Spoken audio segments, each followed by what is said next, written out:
Well, this was built in 1932. The first funeral home being built outside of houses. Everybody in this community and in the surrounding areas know the brand of Verheyden. One of the very unique things about our operation is that we grew it to be one of the very few United Nations funeral homes. And we wanted to embrace not just our Grosse Pointe community, that we embrace the Islamic community, we embrace the African American community, the Hispanic community, the Hmong community. So those all make a very strong commitment to not just the Grosse Pointe, but the metropolitan Detroit area.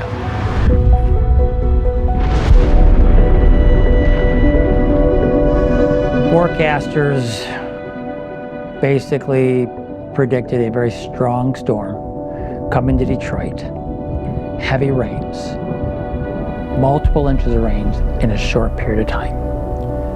The rain came down, and that caused a significant amount of flood, not just in our region, but into the whole Metro Detroit region. It put about 5 feet of water in this basement building. That water came in so quick, so fast, and built up in this basement, it was catastrophic. Everybody knows what a 30-yard dumpster looks like. We had 5 of them of stuff. And I say turned to stuff that we literally could not save and had to be thrown out. Over $2 million in damages here, $2 million. And insurance was only giving us $25,000. I went through 8 banks. Get the application in, it was no, thank you. One friend of mine said, "You know Teresa Carlson?" I go, "No, who is she?" She goes, "She works for Bancorp, give her a call." And I said, "Hell, I'm 8 for 8 for no's. I mean, what do I have to lose, right?" "Hi, Teresa, Brian Joseph. We've never met. A friend of mine said to give you a call. Can I put an application in so you can just kind of look at the stuff?" "Yeah, Brian, sure." Day and a half later, she goes, "Can we have a conversation?"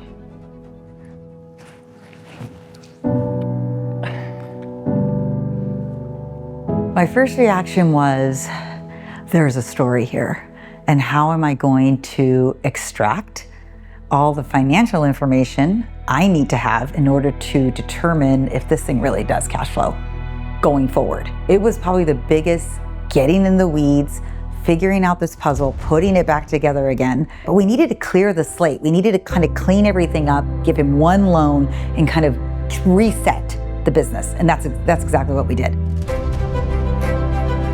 I was the only lender that asked to see financials prior to the flood. He was doing wonderfully. I mean, profitable, fantastic funeral home.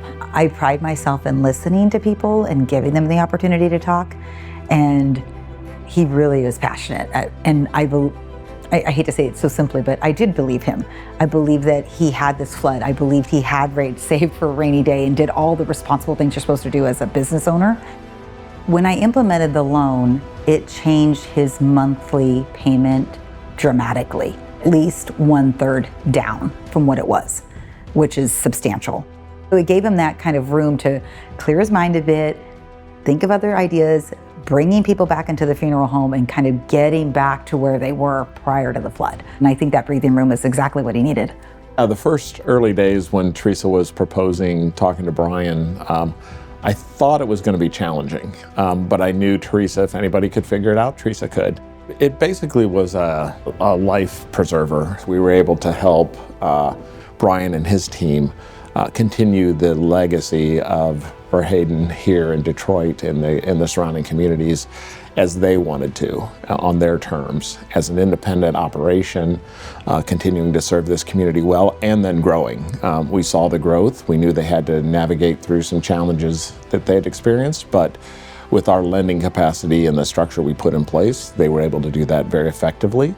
Our unique partnership provides significant amounts for both the real estate component and the goodwill component. And that's what sets us apart from others, and that's what's made us so successful. In a couple of years, we've lent over $250 million to independent owners who are acquiring funeral businesses. You have a commitment to your community. You have a commitment to your families. Teresa Carlson, the Bancorp, Steve Schaefer, Homesteaders, they want to support your commitment as the funeral director to your community, so you can be proud to bury mom, to bury dad, to take care of the baby that died. I am one person that was willing to listen. And that's what I needed.